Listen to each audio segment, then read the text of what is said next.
যারা কমপ্লিট জাহান্নামী এরা আমাদের মানে বিনা হিসেবে জাহান্নামী যারা, এরা আমাদের মুসলমান ছেলেদের আইকন। হ্যাঁ, মেসি কি জান্নাতি? জান্নাতে যাবে? মেসি যদি এখন এই অবস্থায় মারা যায়, তাহলে ও কিভাবে আমার আইকন হয়? আমি ওর নামের লেখা টি শার্ট পরে কিভাবে ঘুরি? তার প্রতি আমার ভালোবাসা কিভাবে জন্মায়? কিভাবে জন্মায়? আমি তো মুসলমানের সন্তান।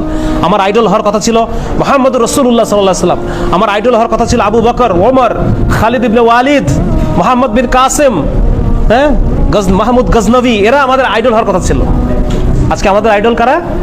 যারা বিনা হিসেবে জাহান্নামী। তার নাকি সাতটা আটটা সন্তান, এখনো সে বিয়েই করে নাই।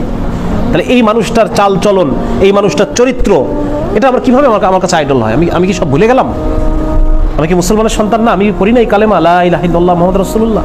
তাহলে এই ধরনের যারা আল্লাহকে অস্বীকার করে, যারা শিরকে নিমজ্জিত, কুফরে নিমজ্জিত, জিনার মধ্যে নিমজ্জিত, এই মানুষগুলো কিভাবে আমার আইকন হয়? কোনোভাবে হয়? কোনোভাবে মেলানো যায়? কোনোভাবে মেলানো যায়। এই জন্য এইটা মনে করার কোনো কারণ নাই যে আমি এখন আমার যে যৌবনকাল, এইটা আমি যেভাবে ইচ্ছা সেভাবে চলবো, বৃদ্ধ বয়সে গিয়ে আমি ভালো হয়ে যাব। এটা যদি আমি মনে করি, আমি অনেক বড় ভুল করলাম। আমাকে এই দুনিয়া থেকে যে কোনো সময় চলে যাওয়া লাগবে। আমি যে কোনো সময় এই দুনিয়া থেকে যে কোনো সময় চলে যাব। আর এখন মৃত্যু হওয়া মানে এখনই আমার আখিরাত শুরু হয়ে গেছে। বুঝা গেছে? এখনই আমার কবর, হাসর, মিজান, আমার আখিরাত শুরু হয়ে গেছে। যার কারণে এটা, এই ভুল থেকে আমাদের উঠতে হবে এবং মুসলিম হিসেবে আমাকে নিজেকে চিনতে হবে যে আমি সবার আগে একজন কি? সবার আগে আমি একজন মুসলমান।